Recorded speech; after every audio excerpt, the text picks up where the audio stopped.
The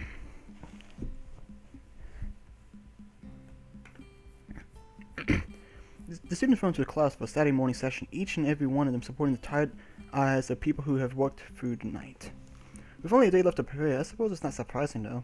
Thankfully, we only have 7 classes until the lunch break, and then our time is our own. Mewtwo lurches into class in a tired stagger. I suppose students aren't the only people who enjoy the late Friday nights. Without saying a word, he swallows some page and questions on the board and then slumps down at his desk.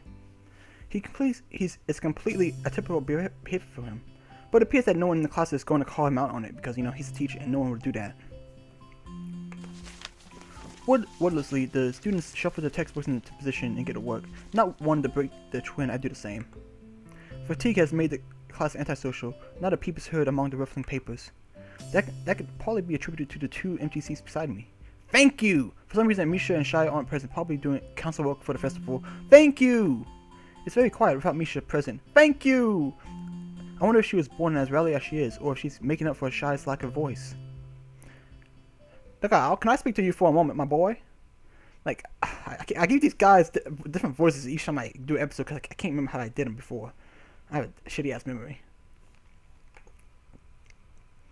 I'm so engrossed in thinking about Misha that I didn't even notice Mewtwo approaching my desk. Sure, what's this about? It's probably better if you speak outside the classroom, my boy. Something about this doesn't sound too good, but I stand up and follow him out into the hallway.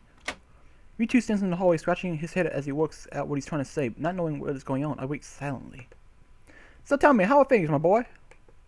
Things?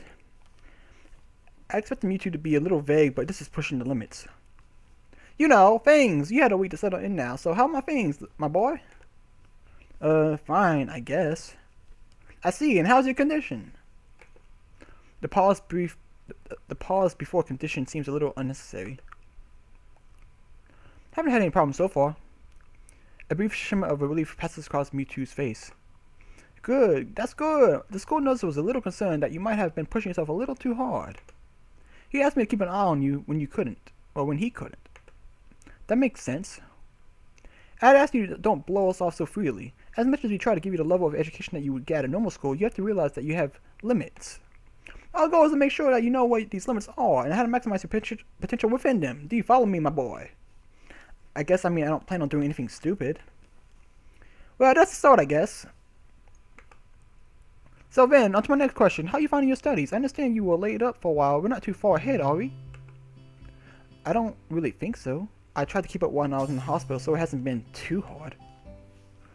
Mewtwo taps his chin and raises an eyebrow as he absorbs this information. Is that so? I suppose there are still students out there who realize the importance of learning. I wouldn't go that far. I was only trying to keep myself occupied in my little life support prison. Well, yeah, you gotta keep up with these things, right? That's exactly it. One wrong move in this world and you're left behind, right? Right. Wouldn't want that to happen. No, you wouldn't. Every week there's a new scientific discovery. Most of them mean nothing to the layperson, but any one of them could be the next big thing, or the key to the next big thing. The big thing. I'll keep that in mind. It's obvious that Mewtwo's serious talk is over and he's gone back to his standard, slightly scatterbrained approach to life. I think in hindsight that I prefer him this way. He's slightly more predictable in his unpredictability. Well then, I think that's all I really had to say. Let's get back inside, shall we? My relief as that suggestion is insurmountable. Sure, you're the boss, right? Mewtwo pauses for a moment. I don't think any of my students have ever said that to me before, my boy. Huh. For an instant, I consider replying to this, but something deep within me tells me to shut my mouth and get into that classroom.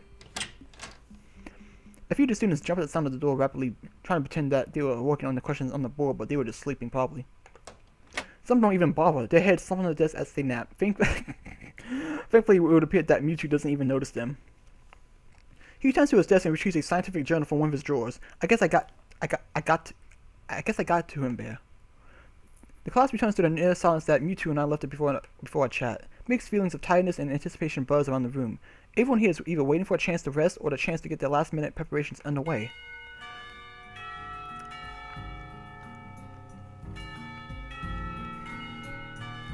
The clock on the wall slowly ticks the remaining class time away until finally the bell rings. Before you all leave, I expect the answers for these problems by Monday. The class size is 1, instantly regretting slacking off, but still acutely aware of the more pressing issues at hand.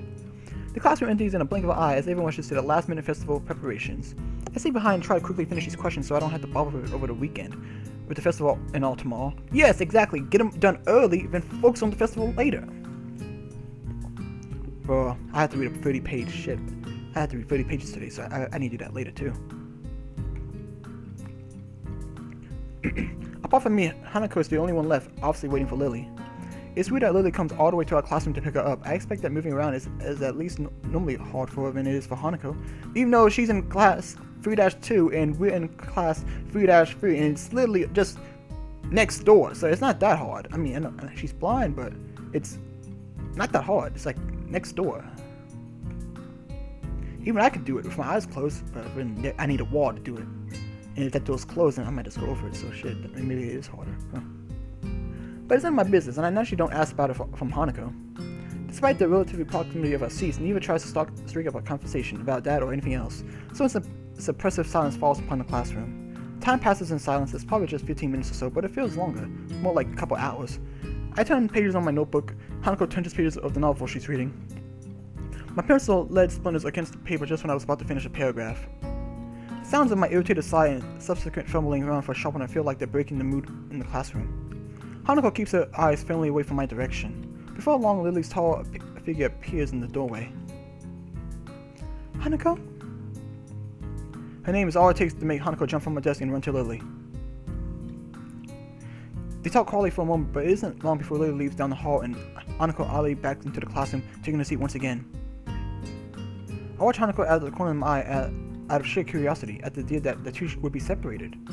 For a couple of minutes, she does nothing but sit with her chin in her hand, staring at the desk dejectedly. The boredom evidently becomes too much for her, though, her slender frame reaching into her bag and pulls out a small book. Come to think of it, this isn't the one I saw her reading at the library. She must be quite a fast reader to get through them at this rate. After about 10 minutes of restlessly shuffling in her seat and trying to read, Hanako closes the book and leaves too. As should I, since the assignment is all but finished and there's nothing else to do in this classroom. Not that I have anything to do anywhere else either. The school is a beehive of activity, but no one pays me any heed. I saunter past classrooms filled with students frantically doing this and that, buzzing around like little worker bees. You wouldn't guess the school day is over. It's a bit quiet outside, but not by much. People zip by left and right, hurrying as quickly as they can, busy and energetic. I feel the opposite. The midday sun seems to be draining all the spirit out of my body and making it feel limp all over. You know, I feel alive when it's all sunny and windy. Shit, that's when I feel most alive. When it's raining and it's a gray ass sky, that I am just so tired when it rains, man. I'm like, my mind is just like at 40% activity. I'm just sitting there like, ugh, I can't do shit. But I love watching the rain fall, but it makes me tired though. Maybe that's why I enjoy it. My mind's not working. I feel I always have this. Warm, soft air flows inside my shirt, feeling like a cushion. I yawn lazily, thinking about what I do. I drop off my books at the dorms first, and then something I haven't decided yet. Maybe Kinchi's in his room. Oh, ho, no. On my way to dorms, I spot Emmy coming my way, running despite not having those weird running prosthetics on. I wave at her, and she skids to a stop. Yo, Hasao! God dang. I don't want her here because she has a high-pitched voice in my mind. Spatters of white and green paint adorn her nose and chin respectively, but her smile is wide as it seems that it always is. As she leans closer to me, amplifying her feelings, she is examining me. What you doing? Nothing really. I don't have anything to do for the festival, and everything else seems to be doing something important. That's perfect. When you can help me and Ren? With the festival preparations? I'm not sure if I would be much help. How do you know if you don't ask? That's fine. I'm not much help either. Amy grabs my wrist and starts dragging me back inside the school quite forcefully. She's pretty strong for a little girl. Or maybe I'm just weak and pathetic. Even her walking speed is more like jogging, making me stumble over myself, simply trying to keep up. The stairs slows Amy down a little bit, but maybe it's hard to climb up with her legs, or maybe she's finally out of breath. We go all the way to the back of the third floor into the seniors' hallway, ending up where I left 5 minutes ago. I could just as well have stayed put, waiting for Emmy, had I known. So is Ren working on that mural still? That's right, she needs all kinds of paint and brushes and stuff. Someone to get involved in the art classroom. And you need me to help with that? Well, Rain told me you already helped us, so I thought you wouldn't mind. I see. Well, you thought wrong! So thanks to Emmy's flaky logic, here I am again, collecting stuff from the art classroom for other people. The room is empty apart from ourselves and the lonely specks of dust floating in the air. Emmy skipped straight away to the back wall, digging out a tiny crumpled piece of paper from her pockets. While she tried to make sense of the scrawled handwriting, I took a closer look at the materials lying around here. Dozens of paint cans and bottles are arranged on the shelves in the most unorganized fashion. Some look like they have been left there for several decades, relics of previous art club generations. Next to the heavy sacks of neatly piled drawing paper are boxes full of different stylized brushes and unsorted crayons. The smell of paint, turpentine, and fresh paper float in the stale air, mixing in my nostrils to form that unmistakable scent of art. Emmy studies her notes, comparing them to markings on various paint cans, and passes them to me as if she finds the correct matches. She stretches her neck to look on the topmost shelf, but it's not quite enough. Her eye level stays below the shelf no matter what she does. Emmy gives up and just looks at the shelf longingly like a child at a toy store, huffing in annoyance. After a moment of building angels, she starts jumping up and down, apparently trying to speed read the labels during the fraction of a second she can't see them, and catch what she can. It's no surprise that she fails miserably, and almost manages to bring the entire shelf crashing down. Now I see why lending me a hand here would be useful. Come on, let me do that. You can't jump high enough, and I don't want you to hurt yourself trying. Also, I'm like twice your height. You are not. She turns around, flaring scorn, flushed cheeks and all. Just kidding. Anyway, I'll look up there, okay? She goes at me one more time, but I can't come up with a retort. With a grudgingly turns her back to me. So I begin scrounging around the top shelf for paint while below Emmy crashes to scavenge what she can from the cupboards. I shake my head a little after double checking to ensure that she can't see me do so. Emmy having a complex about her height was a surprise. I wouldn't have joked about it otherwise. She seems easygoing, but I guess everyone has their weak points. Only after we have almost all the items collected and spread out on the desk like a treasure hunter's spoils do I realize that wasn't necessarily the height jump that got her riled up. She might not like being told that she can't do something like jump. But Emmy herself seems to have forgotten all about it already. Quick to anger, quick to forgive. Is she that type of person? At least she doesn't seem to have anything. At least she doesn't seem to have taken anything to heart as she chatters away happily while we pick up the rest of the items and then make our way back to Ren. Chivalry! That's the way I live, as I carry all of the bulk of the materials as we make our way back toward the dormitories. Ren is really stressed about getting her painting done. It's her own fault though. She shouldn't have started earlier. Is she going to make it? No idea. It looks good to me, but Ren, you never know what's going on. I found her this morning lying on the dorm fetal position. She hadn't slept the whole night. I can't believe that the night nurses hadn't found her. And now she's painting like again. Like a crazy madman. Yeah, I noticed that she comes off kind of unhinged, so to speak. Emmy giggled at that as well as my likely too obvious awkwardness. I don't mind it. She's a little weird sometimes. On that I can agree with her. Unlike me, Emmy seems to be cool with friends, whatever it is that feels so off about her. So they don't feel close like Misha and Shai do, with them working as a single entity sometimes. It's hard to say where one ends and never begins. Even though they're so different, just like Emmy and Ren are. And Ren is the most different of them all, different from anyone else I've met. Yeah, I guess she's a very unique person. I return to that word again, as if it encompasses Ren's personality by itself, but really it's just a substitute for a lengthy description of all the oddities. Emmy giggles as I grasp about for a properly descriptive word.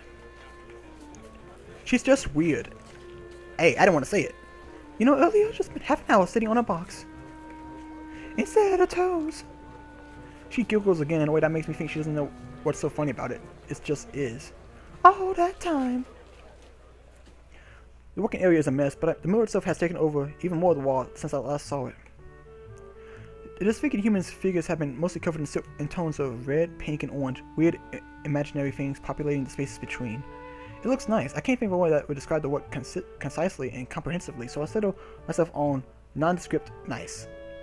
But honestly, it seems that the area around the wall becomes untidier at the same rate as the mirror progresses. The ground is littered with dozens of paint cans, various art supplies, and empty soda bottles. Ren herself is in the center of this chaos, standing there looking very cozy as she was a natural part of the scene. Her pant legs have been rolled up to her knees, exposing her thin legs which sport a drying spectrum of war paintings, similar to those of those on Amy's face. Amy sprints around ahead of me and gleefully jumps in front of her. I'm back! That was fast. Did you want the quarters again? Hassel, help me! Amy points victoriously at me. Rin turns around, following Amy's fingers with her eyes, looking at my general direction. She nods absent-mindedly at me. She looks like she hasn't slept since last night. A vacant glazed stare that focuses slightly off me in movements like in a slow-motion movie. Hello, Hassel, thanks for help. Don't mention it. I just did. Never mind. Looks like you made progress, looking good as far as I can tell. But now you got more bad luck. I know, but I'm willing to take the risk. That's a very nice thing to say for me, of course, not for you.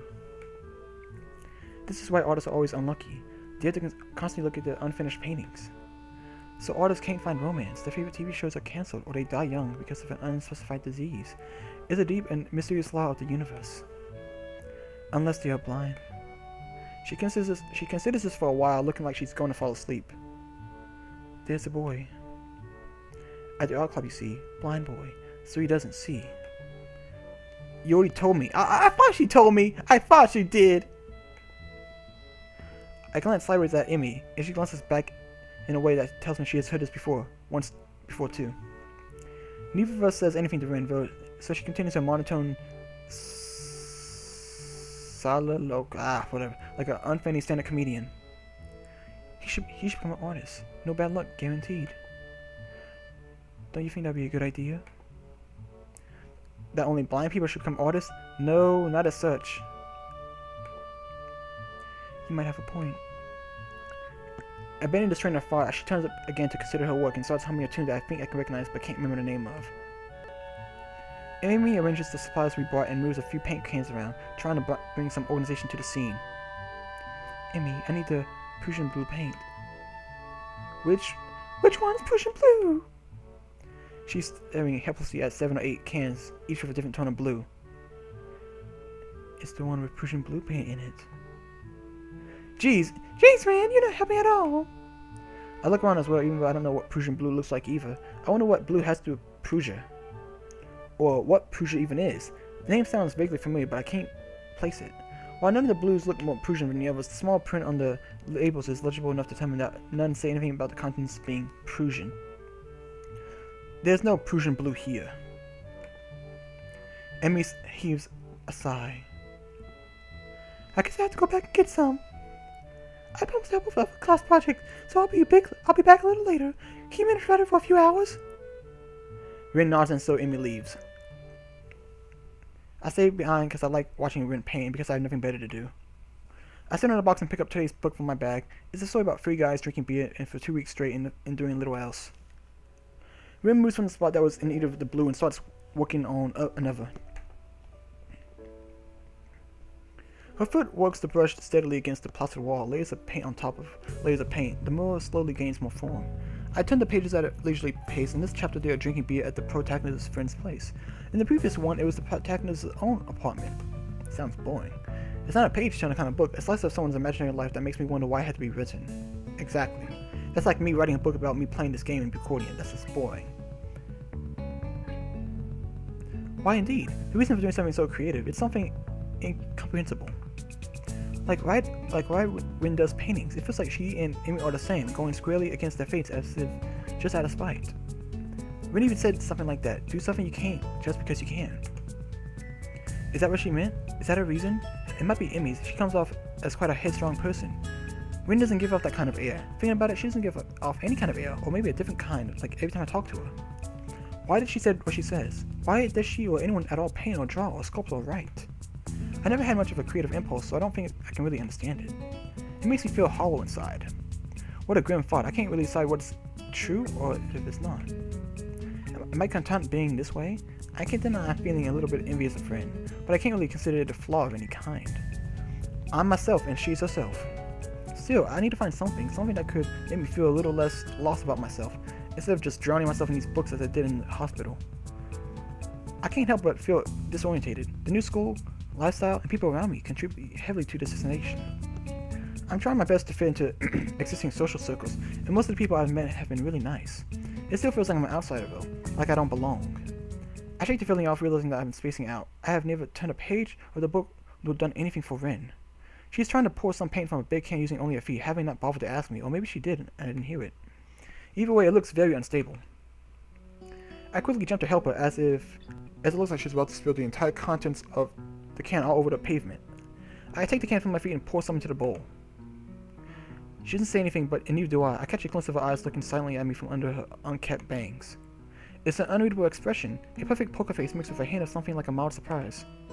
I wonder what she's thinking. Maybe she's wondering about what I'm thinking. Maybe nothing. A penny for your thoughts? Do you have pennies with you? I don't think I do. Then I don't think I will tell. I'm not thinking anything but either, so you're in luck. Except no, I just did. She frowns, looking very unsatisfied. It's hard not to think about anything, but it's important. That is so true. Even when you try to think of nothing at all, you think of not thinking about nothing. It is hard. And you can only think about nothing when you're not thinking about it, so you don't even realize you're not thinking about anything when you're doing it. So it kind of sucks. It really does, because I like thinking about nothing. It makes me feel at peace, but I really do it.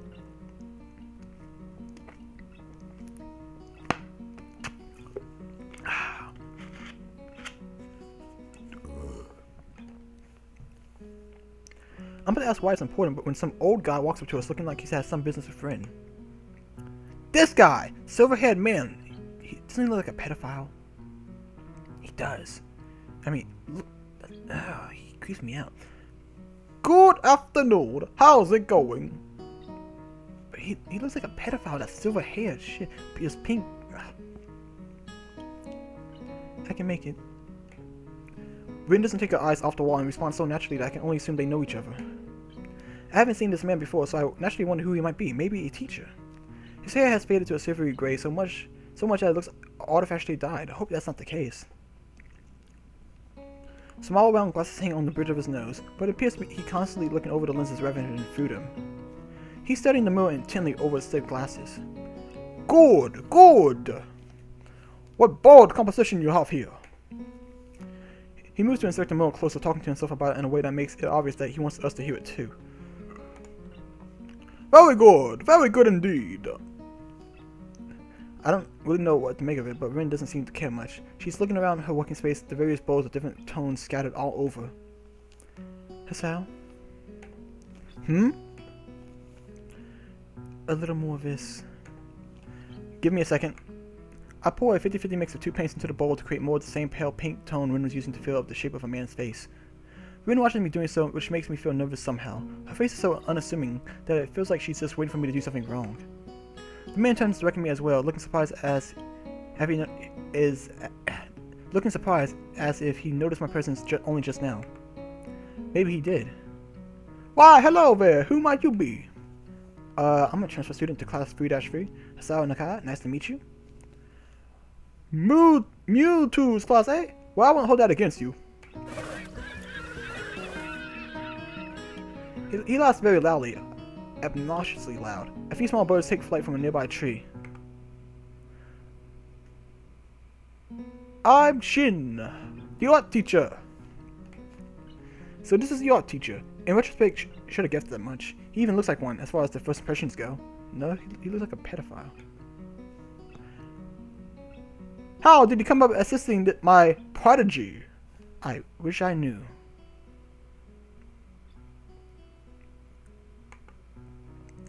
I guess I'm a little interested in the art club. I blurted out partially inadvertently.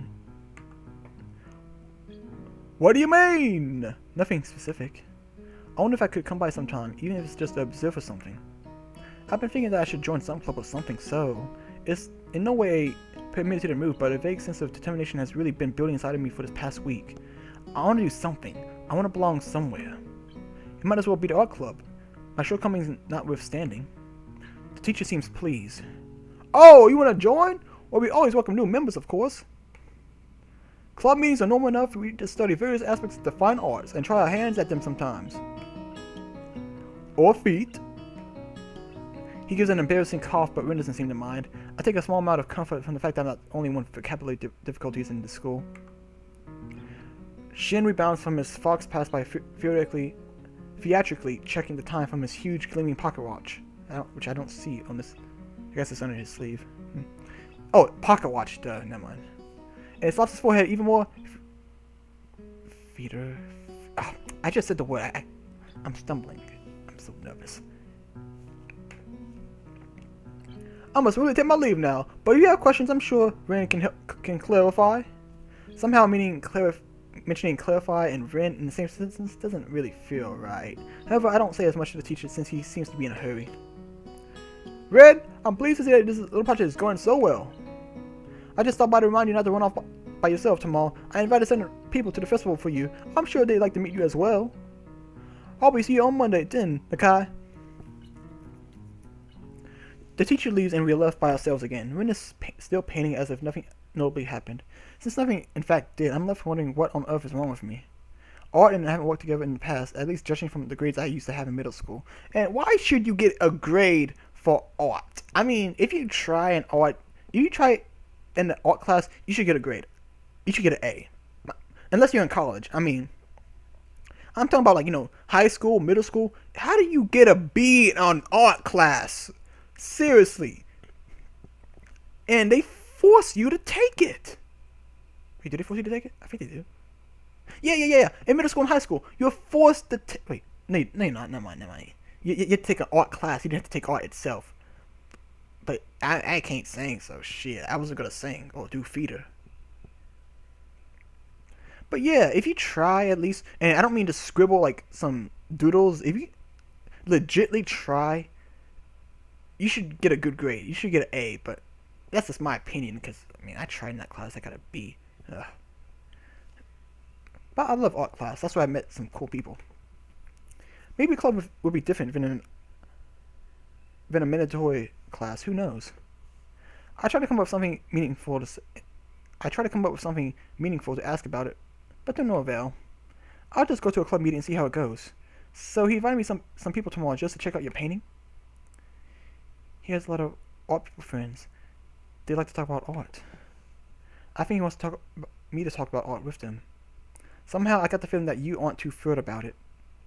Ren shrugs non-committally, but it still gives an impression of a general displeasure at the idea of having to discuss a painting, or any painting with other people. I don't really like talking about art. It is already a way to talk about talking, so why bother talking about it? I can understand that. It's like being bored and talking about being bored because you're bored. I'm not following you. Have you ever talked about being bored? It's pointless and not very exciting. All you can really say about it is, I'm so bored. I want to spend a week trying to think of something meaningful to say about boredness. It was the most boring week I've ever had. But that's pretty much fitting, don't you think? Ren gives me a look, the laconic kind that looks like it doesn't mean anything, but it does. Anyway, I don't know, I guess I just really can't come up with anything to say about art. I mean, like, this one you're doing now. I have no idea what to think about it, except that it looks nice. What is the painting about? It's not about anything at all. That's what I like to say, so I did. But that was a small lie. I said it anyway because I would kind of like it to be true. The teacher wanted me to do this, but I didn't have any ideas. I tried to have some, but nothing happened. So now this is a painting without any ideas. But what are you painting then? No idea. Couldn't think of it. I think I'll call this no idea. Oh, now I start thinking about it. This is bad. She shakes her head vigorously for a while, trying to shake thinking out of her head. That amber red head flies wildly around. This is why I had Emmy help me. She makes it easy to not think about anything. You know how she just talks about nothing for hours? It's like her head is made of bubblegum from bath jelly. You were kind of the same, but not really. It's very helpful if you stay here. I'm not sure if that's a compliment or not. I'm gonna take it as one. It's probably neither with Ren being the overly neutral person she is, but I'm gonna take it as a compliment because I'm just gonna do that. So is there anything specific if you like me to do for you? Just be. So without thinking what I should do, I sit on an empty box to watch her continue with her painting, idly leafing the pages of the beer drinking book. Still in that book? Wow. Ren has a serene expression on her face, her dark green eyes hiding what she might think behind them. No wait, she's supposedly not thinking anything, right?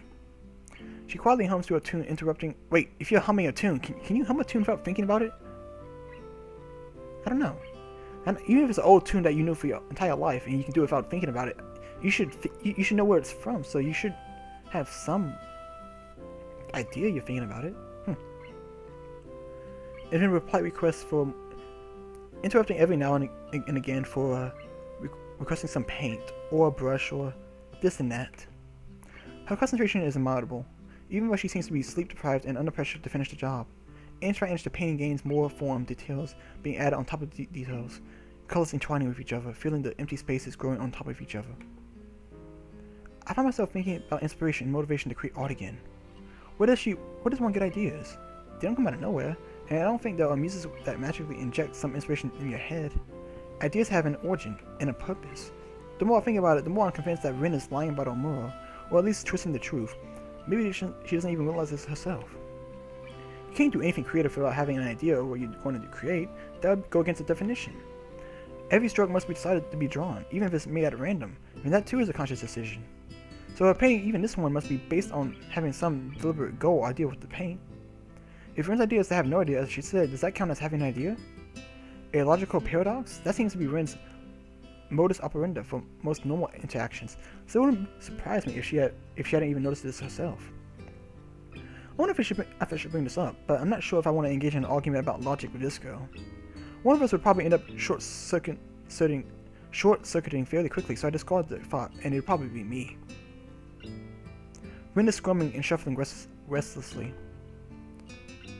Even her usual blank visage breaks occasionally into pretty difficult-looking expressions, the kind that one doesn't just come up with accidentally. Everything alright? Yes, no. My back started hurting again. This painting is too big after all. It's hard to paint in this position. Want to take a break? After I finish this part. Of course she doesn't take a break and doesn't bring it up again because that would be completely and utterly pointless. Rin continues her work and I stay with her. I like to watch her paint, and I'm going to be a member of the same club she's in now. When she declares her mirror to be finished, it's already so dark that I have no idea how she can tell. There's no celebration, no general sense of a job well done, just a tired and laconic, I'm done, and we both go to sleep.